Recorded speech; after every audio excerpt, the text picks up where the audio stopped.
Pakistan army, viceroy और राय बहादुर। नमस्ते। पाकिस्तान में इस वक्त आर्मी के अंदर ही महाभारत चल रही है और पहली बार छुपे हुए राज बाहर आ रहे हैं। इसी विषय पर चर्चा करेंगे आज डॉक्टर हिमांशु वैद्य के साथ। नमस्ते सर। नमस्ते।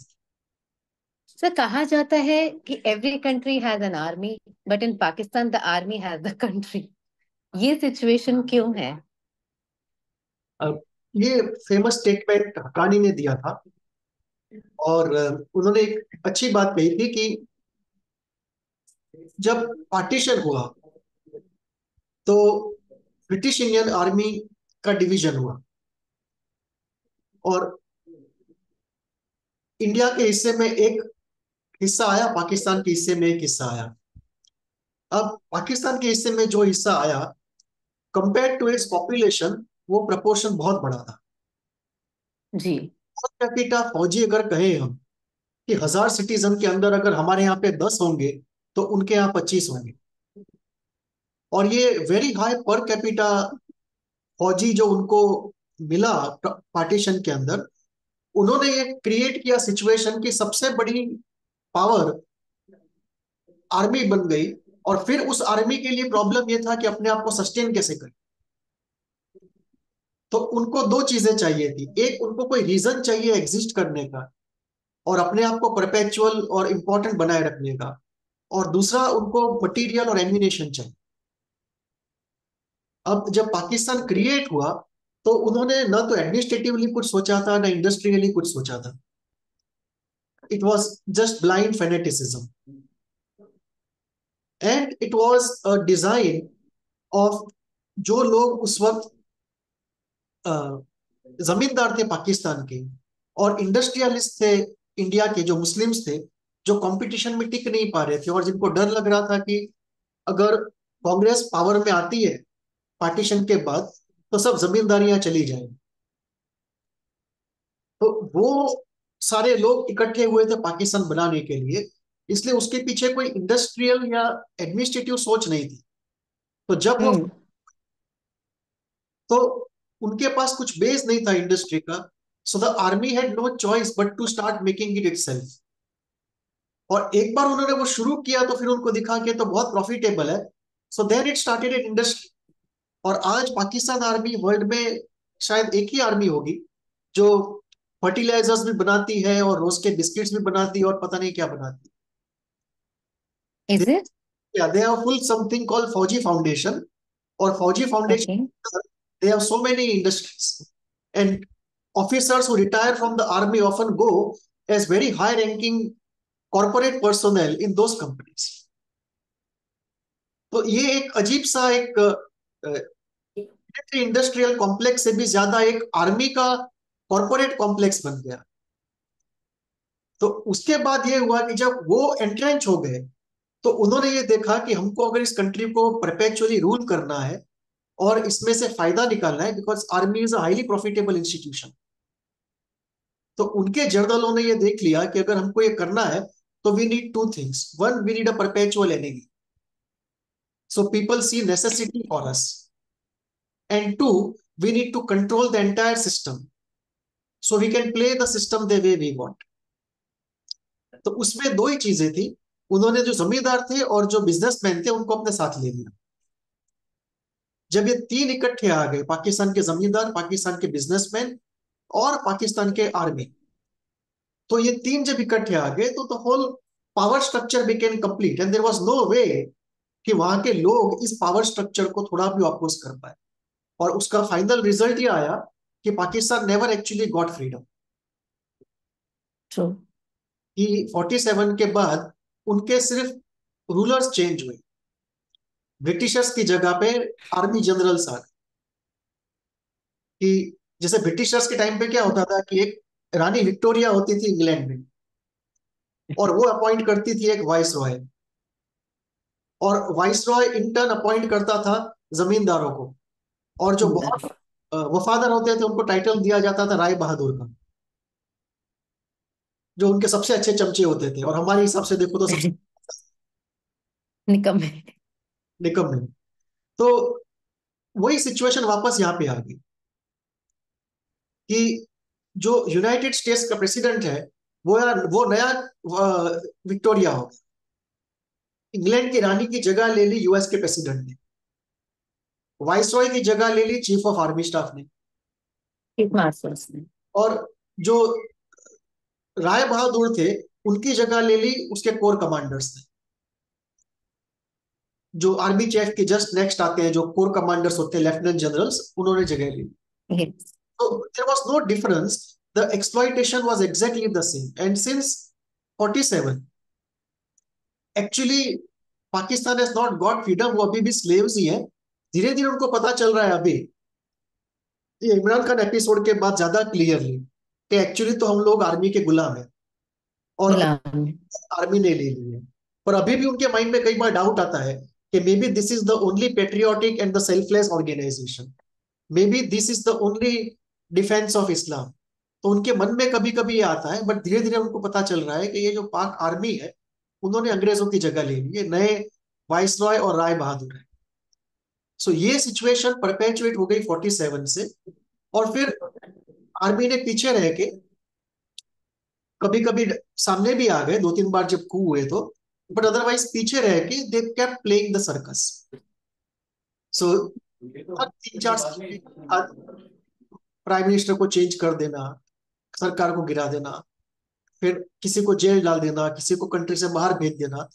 तो ये सर्कस जो है ये चलता रहता है, और लोगों की तो ऐसी हालत कर दी है कि बेचारे डॉक्टरों को भी जाके बता ना पाए कौन सी दुर्घटना घटी है, ऐसी हालत कर दी है लोगों की तो। So now slowly people are realising, so let us see how it turns out. But ये सब इकट्ठा होकर ऐसा हो गया कि जो कंट्री हैज एन आर्मी उसकी जगह उल्टा हो गया कि the army has a country. Right.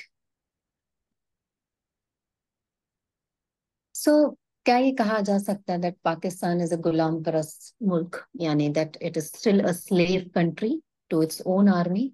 या the only qualifying thing is कि most people don't realize it because the army is clever enough to market very well a cover of freedom। कि army का marketing वहां पे बहुत strong है, कि उनको काफी बड़ी प्रोपोर्शन ऑफ पॉपुलेशन को लगता है कि हम आजाद हैं। फैज का एक लाइन था कि बोल के लब आजाद है तेरे। अब जिन्होंने बोल दिया उनको आर्मी जेल में लेके गई और कहा खोल के लब आजाद है तेरे। अब ये जो सिचुएशन, राइट। ये उन्हीं को पता है जिन्होंने उसका अपोज किया है, आर्मी का ऑफकोर्स। consequences सफर किए हैं। उनको पता है कि रियल सिचुएशन क्या है, कि ना पुलिस उनकी है, ना जुडिशरी उनकी है, ना एडमिनिस्ट्रेशन उनका है, और एक्चुअली तो सब आर्मी के अंडर ही है। बस ये है कि वो छुपा हुआ है कंट्रोल। सो धीरे धीरे उनको पता चल रहा है। तो अभी तक क्या था कि जो परसिक्यूटेड है उन्हीं को क्लियर था ही कि एक्चुअल सिचुएशन क्या है। ज्यादातर लोग अभी भी उसी मिथ्या में जी रहे हैं, we are a democracy with occasional takeovers. But अभी स्लोली पीपल रियलाइज कि actually it has been a perpetual takeover from 47। कि जो सो कॉल्ड डेमोक्रेटिक फेजेस थे वो भी मैनेज डेमोक्रेटिक फेजेस थे। और अगर आप देखें भी तो उनके सारे लीडर्स क्रिएटेड लीडर्स, कोई भी सेल्फ इमर्जिंग लीडर नहीं है। जो आर्मी के अपोज में भी आज है वो भी सब आर्मी क्रिएटेड ही है। Nawaz Sharif is army created, was army created, later on he became opposed to the army। Imran Khan was army created, Benazir was called back and was army created। so उनके जो भी लीडर्स हैं सब army created ही है। और ये धीरे धीरे अभी लोगों को पता चल रहा है। सो ये एक स्लेव कंट्री है जहां पे अंग्रेजों की जगह आर्मी ने ले ली है, but people are still confused, they have a doubt कि हो सकता है ये आर्मी वाले सबसे ज्यादा देशभक्त और सच्चे लोग। बट धीरे धीरे जैसे डाउट जा रहा है तो the thinking is changing and it's happening more in non-Punjabi areas। कि जो नॉन पंजाबी स्टेट्स है वहां पे they are able to see it more clearly, Why so? Because the persecution of each of the states वो हो रहा है, एक के बाद एक सबका नंबर आ रहा है, because the Pakistani army is actually a genocidal army. Yes. It's not a terror army, it's also genocidal army. So एक के बाद एक सबका नंबर आ रहा है. पहले बंगालियों का नंबर आया था, उसके बाद मुहाजिरी का नंबर आया, उसके बाद बलोचों का नंबर आया, और अभी जिस तरह से फैज हमीद की बात चल रही है, शायद अगला नंबर पश्तूनों का भी आ सकता है. Oh. सो वो जैसे जैसे परसिक्यूशन होता है एक एक स्टेट में, वैसे उस स्टेट में जो परसेप्शन है वो चेंज होता है, because they suffer first hand. That is where they are able to break through the marketing from the army and see the situation as it actually is. So if you go to Balochistan, उनको कोई doubt नहीं है कि हम लोग गुलाम है Pakistan army के, और उसमें भी खासकर पंजाबी आर्मी के, पंजाबी पार्ट के. और इसलिए और वही चीज आपको दिखाई देगी मुहाजिरों में. और इसीलिए if you go into this, वही चीज आपको दिखाई देगी north west frontier province, the Khyber Pakhtunkhwa में Hmm. दिखाई देगी कुछ हद तक गिल्टेड बाल्टिस्तान में.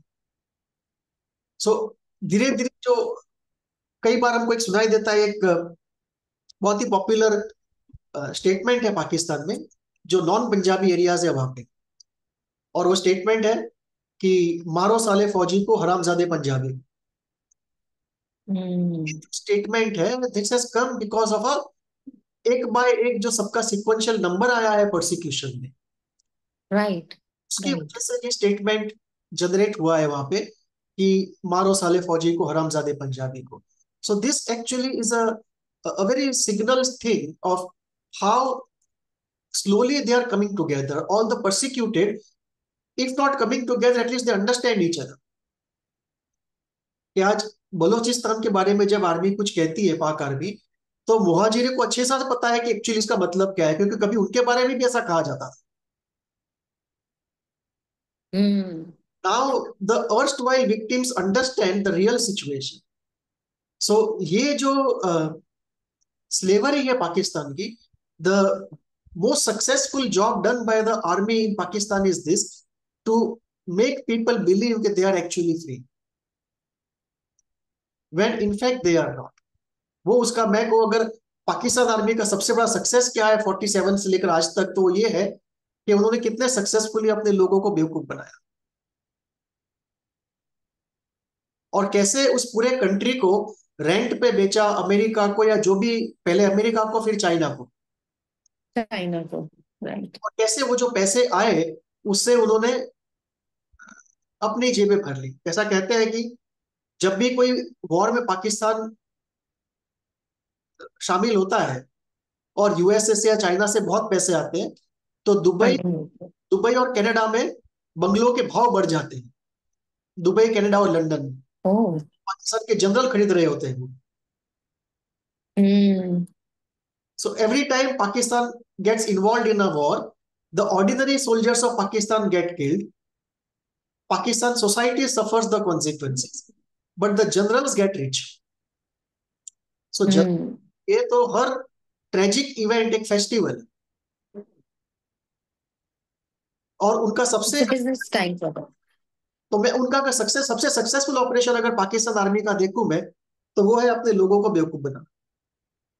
वो Hmm. सक्सेसफुल ऑपरेशन है, और इतना सक्सेसफुल है कि मैं कहूंगा कई हद तक तो वो दुनिया को भी बेवकूफ बनाने में ऑलमोस्ट 2010 तक I would say they were successful. कि 2010 तक मुझे भी याद है कि इंडिया में भी कोई ऐसा नहीं मानता था कि उनकी डेमोक्रेसी पूरी एक शो है. It's a circus on display with the reins being in the hands of the army. People still had some hope Yeah. that So they, some corner of democracy, but now we know that there is no corner which is not managed.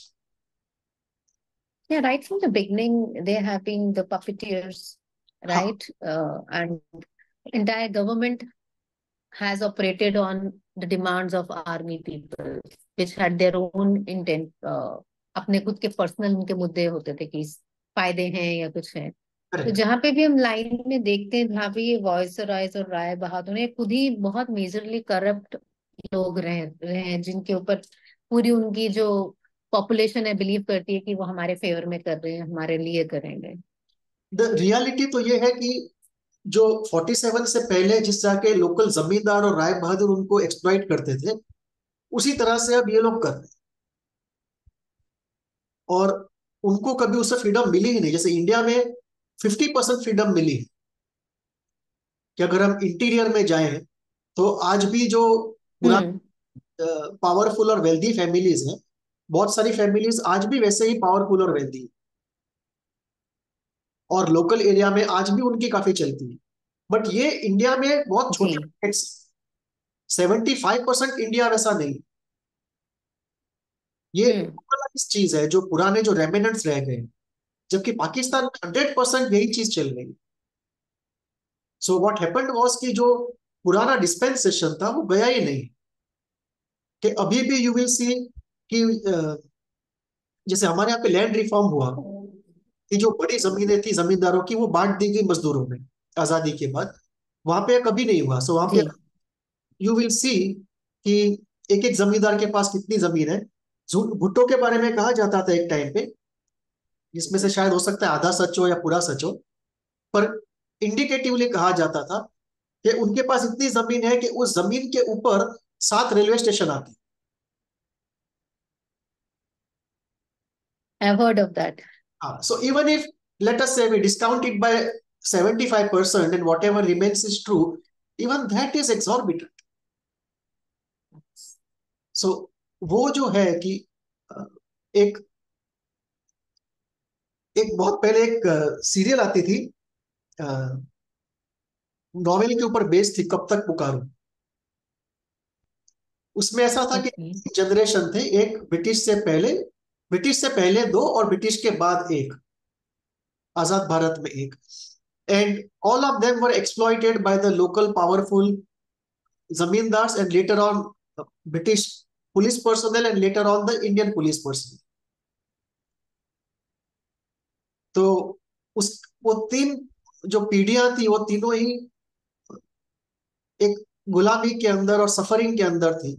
और तीसरी पीढ़ी के अंदर जब वो पुराना जो grandfather होता है वो ओल्ड हो जाता है, वो थर्ड जनरेशन देखता है सेम सफरिंग में। तो हम्म। उसके उसका एक डायलॉग है, कब तक पुकारूं। तो वहां पे ये सिचुएशन है कि कब तक पुकारूं के बाद जो सोच आती है, जस्ट लेट इट गो, कुछ नहीं होने वाला है। जो हम्म। के बाद जो रेजिग्नेशन है वो आ गया है। बट फॉर्चुनेटली अभी वी सी ओकेजनल फर्वर, कि ओकेजनली कुछ लोगों को हो पाती है और कुछ करने की। So this is how we see कि actually it remains a slave country even today.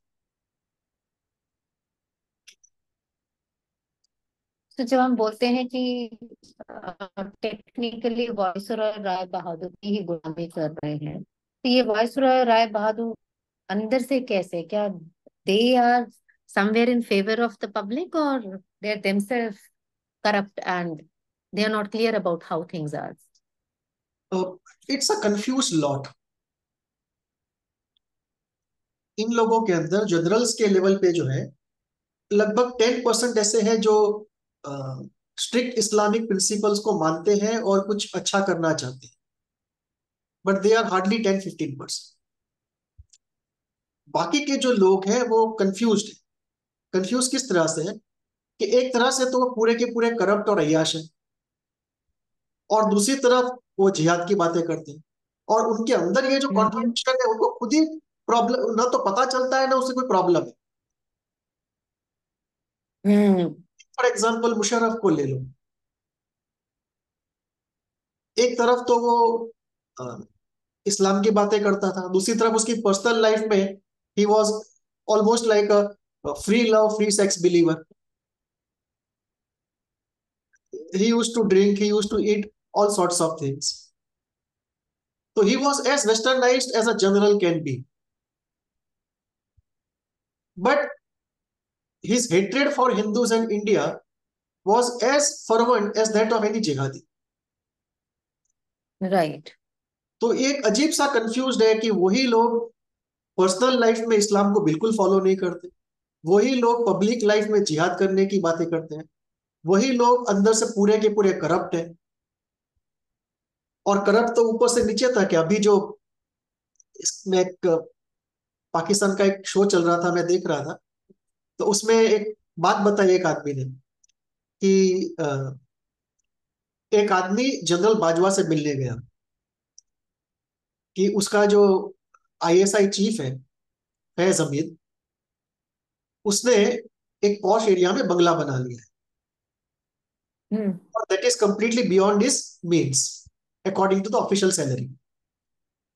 तो उसने जाके बाजवा से कहा कि आप कुछ करो इसके बारे में, कुछ करते क्यों नहीं हो? तो उसने बोला, मैं तो कर्नल था तभी बंगला बना लिया था, ये तो फिर भी जनरल है, छोड़ो उस बात को। ओके। तो ये जो सिचुएशन है कि एक तरफ से तो they are extremely corrupt as you can think of. Hmm. कई लोग तो ऐसा भी कहते हैं कि उनके कई सारे सैनिक उनके फार्म्स पे काम करने के लिए रख दिए जाते ओ। हैं। और if you look at it कि हाउ दे ग्रैब लैंड, तो हमारे यहाँ जो लैंड माफिया काम करता है कि जमीनें हड़प लेना और फिर उसको महंगे में बेचना, हम्म। वहां पे जनरल्स के आदमी ये करते हैं। सो एक अजीब सा एक ग्रुप है ये, जो पार्ट इस्लामिक, पार्ट जिहादी, part completely अय्याश, part completely corrupt, part बिकाऊ। कभी कभी उनके अंदर देशभक्ति का वो आग जल जाती है। तो एक बिल्कुल वो है। और उसमें एक और भी एलिमेंट है जो बहुत कम लोगों को पता है। पाकिस्तान आर्मी में एक बहुत बड़ा होमोसेक्सुअल ग्रुप है, और उस ग्रुप के बिलोंग करने की वजह से काफी लोग ऊपर आते हैं और काफी लोग पनिशमेंट से बच जाते हैं। ओ। तो कई बार ऐसा होता है कि जब किसी को ऑब्वियस होता है कि इसको पनिशमेंट होनी चाहिए और नहीं हो रही है, ऑब्वियस होता है कि इसको प्रमोशन नहीं मिलना चाहिए और मिल रहा है, ऑब्वियस होता है कि उसको रिस्पॉन्सिबिलिटी नहीं मिलनी चाहिए और मिल रही है, तो उसमें एक बहुत बड़ा फैक्टर है बाइसेक्सुअलिटी और होमोसेक्सुअलिटी का। और अब इस्लाम में तो इसकी सजा बहुत ही सख्त है, लेकिन एग्जैक्टली। वो भी इन्हीं के अंदर है। सो एक अजीब सा कंफ्यूज्ड सेल्फ कॉन्ट्राडिक्टिंग ग्रुप है ये वाइसरॉय अपना ये वॉइस रॉय राय बहादुरों का। राय बहादुरों का। तारिक फतेह एक बात कहते थे जो बहुत सही थी। जी। कहते थे कि पाकिस्तान आर्मी अगर एक इंडिविजुअल होता तो मैं उसको साइकोथेरेपी में भेजता। कि इतना कॉन्ट्राडिक्शन है और सभी चीजें इतनी पीक पे है, कॉन्फ्लिक्टिंग है। ठीक है, लेकिन जो चीज ज्यादा फोरग्राउंड में होती है, एक्टिव होती है, वो है उनका करप्शन। वो hmm. Amount of time foreground में होती है कि there is a Olympics going on कि कौन कितना बनाता है। तो वो जो है वो यूजुअली फोरग्राउंडेड रहती है। और ये पार्टली उस एरिया के कल्चर से भी आता है। लेफ्टिनेंट दुरानी ने एक बात बहुत अच्छी कही थी कि हिस्ट्री में अगर आप पिछले 750 साल की हिस्ट्री देखो, तो ये जो एरिया जी। पाकिस्तान का, ये इन बिटवीन एरिया था, between outside of India and the Gangetic plains. Right. तो जितने भी इन्वेडर्स आते थे वो यहाँ से होकर आते थे। हम्म। तो पहले रेजिस्टेंस था, लेकिन रेजिस्टेंस करने के बाद जब हम्म। ने बहुत बुरी तरह से, बहुत सेवेज तरीके से पनिश किया इनको आफ्टर डिफीट, तो इस एरिया में एक कलेक्टिव विजडम हो गया कि हमें लड़ना नहीं, जो भी आएगा हम उनके साथ हो लेंगे। क्योंकि अगर हम लड़ते हैं और डिफीट हो जाते हैं, तो फिर उसको हमको जो पनिशमेंट मिलती है, तब हमको बचाने के लिए पीछे गैंगेटिक प्लेन से कोई नहीं आता। तो हमको उनको बचाने के लिए हम क्यों बीच में ढाल बने उनकी? तो फिर वो कलेक्टिव विजडम आया कि अगर बाहर से कोई आता है तो आप उसके साथ ही बोलो। तो एक उसको सेफ पैसेज दे दो, उसको बोलो कि जाओ तब सेफ पैसेज, वापस आओ तब सेफ पैसेज, हमको थोड़ा परसेंटेज दे देना इसका। जो आज तक चल रहा है, चलता रहा है। तो basically it has been a rent society for external strong powers for more than 500 years। और वो जो रेंट सीकिंग है, to use the geography and the people, ordinary people, to seek a rent from a higher power, वो एक ingrained है वो society के अंदर। जैसे अफगान हम्म। सोसाइटी इनग्रेन्ड है कि you will have to go out and conquer somebody, plunder somebody to have wealth, क्योंकि वहां की ज्योग्राफी में ऐसा कुछ नहीं है जो वेल्थ जनरेट कर सकता है। सो इनग्रेन्ड है उस कल्चर में कि the only way to wealth is to conquer something which is wealthy and bring the wealth back home. तो वैसे ही यहाँ की एक जो सोसाइटी का जो एक कलेक्टिव विजडम है, वो उस तरह का है, एक रेंट सीकिंग है। And that actually has gone on for quite a long time. Now with the advent of globalisation, IT, should these things and can these things change? Of course they can. Have they changed? No. So ये जो है ये अजीब सा एक अंदर से psycho cultural एक अजीब सा ग्रुप है आर्मी के अंदर, पाक आर्मी के अंदर, जो आप पाक आर्मी को भी और बाहर को भी गवर्न कर रहा है। और जो मैंने होमोसेक्सुअलिटी का एलिमेंट बताया, वो भी बहुत स्ट्रांग है। अगर कोई उसको ट्रेस करना जानता है तो काफी सारे राज पाकिस्तानी आर्मी के वहां पे छुपे हुए, कि क्यों किसी ने किसी को सिलेक्ट किया, क्यों किसी ने किसी को बचाया, क्यों किसी ने किसी को निकाला। और आप इस तरह के डायनेमिक्स आज भी देख सकते हैं। जैसे इमरान खान का तो सबको पता है बाइसेक्सुअलिटी। इमरान खान की जो पूरी सिलेक्शंस हैं, in terms of close leaders, in terms of the army personnel that he likes, the ISI people that he likes, it's all the same circuit. But because yes. people are not able to make out, they are not able to trace out the events on those lines, and that part remains a secret. So this is the a confused cauldron, so to say. The two extremes of पाक army के नापाक इरादे। पाक army के नाम। So, I mean, napak irade. So, how does we see USA involved into all this? How it controls or how it is benefited out of this? Benazir Bhutto एक बहुत अच्छी बात कहती थी कि पाकिस्तान में कुछ भी करने के लिए 3 A की सहमति जरूरी है। एक है अमेरिका, एक है अल्लाह और एक है आर्मी। कि जब तक ये 3 A हाँ ना बोले, यहाँ पे कोई बड़ी चीज नहीं हो सकती। और एक पहले पाकिस्तान के लेफ्टिनेंट जनरल थे हमीद गुल, जी। रिकमेंडेशन किया था उनके सीनियर मिर्जा असलम बेग ने, for the next army chief after Beg. Hmm. Not hmm. Become army chief because USA did not approve of it, okay. And he went public with this because Hamid Gul was a very powerful DG of ISI and number 2 almost of Mirza Aslam Beg. So he went on record publicly to say कि मैं इसलिए army chief नहीं बन पाया क्योंकि USA ने approve नहीं किया, और यूएसए के अप्रूवल के बिना पाकिस्तान का कोई आर्मी चीफ लगाया नहीं जा सकता। नाम पहले वहां जाता है, वो अप्रूव करते हैं, फिर ही वो यहाँ पे अपॉइंटमेंट होता है। और इसी वजह से अभी फैज हमीद नहीं बन पाया। हम्म। हालांकि उसका सीनियर बाजवा चाहते थे कि वही बने सक्सेसर में, लेकिन बाजवा अपना सक्सेसर खुद चूज नहीं कर पाए क्योंकि अमेरिका का अप्रूवल नहीं था। और उसी वजह से इमरान भी गया, अमेरिका का अप्रूवल नहीं था, वो डिसअप्रूव हो गया था। नहीं था। हम्म। सो इमरान और फैज हमीद दोनों इसीलिए गए क्योंकि अमेरिका का अप्रूवल नहीं था। सो उस तरह से देखा जाए तो जो इंग्लैंड था पहले, अभी वो अमेरिका हो गया। हम्म। हम्म। कि वो अप्रूव करता है पाकिस्तान के प्राइम मिनिस्टर का अपॉइंटमेंट, पाकिस्तान के आर्मी चीफ का अपॉइंटमेंट, और फिर ही हो पाता है। So it's a slave country and at higher levels it's a slave of US. So the way it controls is this, कि जैसे ही सिलेक्शन होता है आर्मी के यहाँ पे,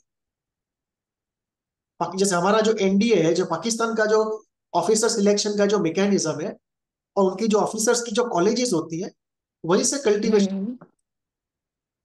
हम्म। और वहीं से मैनिपुलेशन शुरू हो जाता है।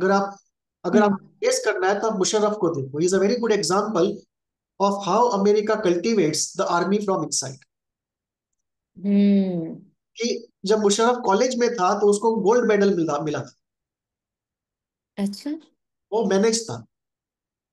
फिर उसकी जब ब्रिगेडियर का जो बोर्ड हुआ था उसका, तो वो किसी भी तरह से पास नहीं हो रहा था, बट ओह। यूएसए के फोन से वो पास हुआ था। और ब्रिगेडियर पे पास हो गया तो फिर वो लेफ्टिनेंट जनरल भी बन पाया, और लेफ्टिनेंट जनरल हम्म। आर्मी चीफ बन पाया। तो एक्चुअली तो वो ब्रिगेडियर भी नहीं बन पाता, वो कर्नल पे ही रिटायर हो जाता। लेकिन अमेरिका ने उसको पहले से कल्टीवेट किया था एंड तक, और इसीलिए यूएसए को उसने परमिशन भी दी थी काफी चीजें करने की, पाकिस्तान में एयर स्ट्रिप्स दे, करने की। जो उसके ट्राइबल एरियाज थे वहां बॉम्बिंग करने दिया था ड्रोन के थ्रू। और सबको पता है कि रिटायरमेंट के बाद उसका लाइफस्टाइल कितना लेविश था। लंदन में, दुबई में जो उसके मेंशंस थे, हम्म। एवरीवन नोज कि वो 2 मिलियन 3 मिलियन पाउंड से कम तो थे नहीं। जी। तो गवर्नमेंट एम्प्लॉय कैसे खरीदेगा ये सब? गवर्नमेंट एम्प्लॉय तो खरीद ही नहीं सकता ये सब। तो obviously the income had come from somewhere which was essentially from USA and Israel. तो ये जो है वो पहले से ही इनको कल्टीवेट करते हैं कॉलेज से, फिर आर्मी के अंदर कल्टीवेट करते हैं। आर्मी के अंदर कल्टीवेट करने के बाद में इनको प्रमोशंस दिलाए जाते हैं, वेरी क्लियरली मेंशनिंग कि भाई आपका नहीं हो रहा है, हमारी वजह से ही करवाएंगे। और फिर जनरल के, आर्मी चीफ के सिलेक्शन में यूएसए। अच्छा। और फिर जब तक वो रहता है तो उसको अगर शांति से रहना है, और रिटायरमेंट के बाद भी अगर शांति से रहना है, तो उसको यूएसए का लाइन टो करना ही पड़ता है। हम्म। रिटायर होने के बाद में उसके सामने इंक्वायरी आ जाएगी, उसके सामने मार्चिस चालू हो जाएंगे, क्योंकि सीआईए का जैसे इसके ऊपर कंट्रोल है आर्मी के ऊपर, वैसे ही मीडिया, हम्म। वैसे ही पॉलिटिक्स के ऊपर है, वैसे ही राइट। के ऊपर है। तो जैसे पाकिस्तान आर्मी ने टेंटेकल्स फैलाए हैं, सीआईए ने भी साथ में सिमिलर से टेंटेकल्स फैलाए हैं। सो दोनों टेंटेकल्स ने ग्रिप करके रखा है इस कंट्री। और अभी चाइना भी वैसे ही फैला रहे हैं, तीसरे टेंटेकल्स आ रहे हैं। तीसरे टेंटिकल्स आ रहे सो ये एक है। दूसरा है अमेरिका का जो तरीका है कंट्रोल करने का, वो है ब्लैकमेलिंग का। हैं। हम्म। हर आदमी की जो वीकनेसेस है उनके एविडेंसेस उनके पास रहती है, और मीडिया पे कंट्रोल रहता है। तो वो एक दूसरा तरीका है। तीसरा जो तरीका है कंट्रोल का है, वो है ब्लैकमेलिंग होमोसेक्सुअलिटी को लेकर। वो भी एक बहुत बड़ा तरीका है जो बाहर नहीं आता, कि होमोसेक्सुअलिटी को लेकर जो कंपोनेंट्स है, जो एविडेंसेस है, वो तीसरा तरीका है। और चौथा तरीका है शुगर डैडी का, by hmm. Dollars to flow. कि जो भी एड आती है उसमें से काफी सारा परसेंटेज जनरल्स को मिलता है, हम्म। परसेंटेज वापस यूएसए को चैनल किया जाता अच्छा। है। यूएस के करप्ट लोग हैं उनके लिए, कि वहां से $10 बिलियन आए, तो यहाँ पे ये लोग क्या करेंगे, $1 बिलियन खुद की जेब में रख देंगे, $4 बिलियन खर्च कर देंगे, और 5 बिलियन वापस उनको कर देंगे। तो जो यूएस पॉलिटिशियन है उसको 5 बिलियन मिले, यहाँ के जनरल को 1 बिलियन मिले, और 4 बिलियन खर्च हुए दिखाने के लिए कि हमने खर्च किया।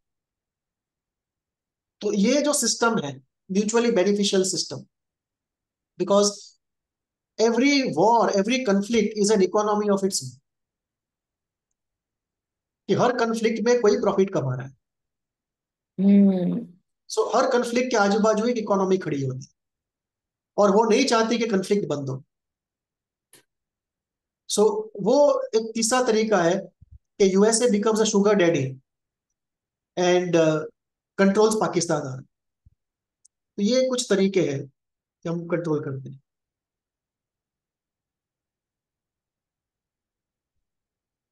तो क्या इंडियंस ये सारी सिचुएशन को बाहर से देख और समझ पा रहे हैं? क्योंकि इंडिया की काफी ज्यादा एनर्जी जो है, चाहे वो हमारी फाइनेंसेस हो, चाहे वो हमारे पॉलिटिकल एनर्जीज हो, चाहे वो हमारे सिक्योरिटी, जो भी हो, इंडिया के लिए एक बहुत बड़ा मुद्दा है पाकिस्तान को झेलना और हैंडल करना। तो do Indians understand this complete situation, general public? अब कर रही है, अब तक नहीं कर रहे थे। पिछले 3 सालों से मैं देख रहा हूँ कि एक फर्क पड़ा है कि we are having a clear view of what is happening there.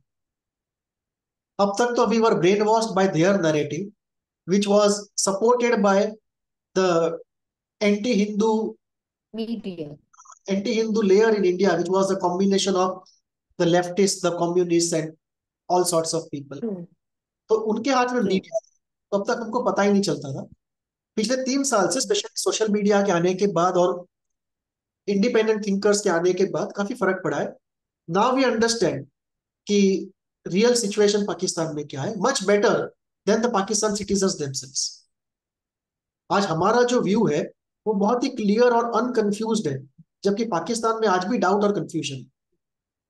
Hmm. Now we have a very clear view and we know कि what we are seeing is a rogue regime, and the rogue regime will not go unless it's annihilated, because उसके top पे जो लोग बैठे हैं उनको कोई परवाह नहीं है कि नीचे के लोगों का क्या होता है, आर्मी के अंदर या बाहर सिटीजन्स का। उनको हम्म। सिर्फ हम्म। interest की परवाह है। तो जो टॉप का जो एलिट है पाकिस्तान का, चाहे पॉलिटिक्स में हो, जुडिशरी में हो, एनजीओ में हो या आर्मी में हो, the elites are just sucking it dry. So now we understand it much clearer than they do. Hmm. तो कब तक चलेगा ये सर्कस? जब तक कि मिलिट्री का कोलैप्स नहीं होता, और मिलिट्री का कोलैप्स दो ही तरीके से हो सकता है। पहला, राइट। जब तक इकोनॉमिक कोलैप्स नहीं होता है तो किसी तरह से मिलिट्री कोलैप्स नहीं हो सकता है। हम्म। बिकॉज एक तो न्यूक्लियर पावर है, दूसरा उनके पास लोग काफी है किसी भी बैटल में थ्रो करने के लिए। सो एक इकोनॉमिक कोलैप्स जरूरी है, which will be followed by a military collapse, mostly happening from inside. So economic collapse followed by an implosion followed by external aggression, ये तीन मिलके ही उसको, इस रोग रजीम को निकाल सकते हैं, और उसके बाद ही वो लोग आजाद हो सकते हैं। तब तक वो लोग आजाद नहीं हो सकते। वो ईरान जैसी सिचुएशन है कि जब तक हम्म। भी गिरती नहीं है इंटरनली। नहीं मिल सकती। तो दोनों की, पाकिस्तान के लोगों की और ईरान के लोगों की एक जैसी सिचुएशन है कि they are waiting for the central power to collapse, only then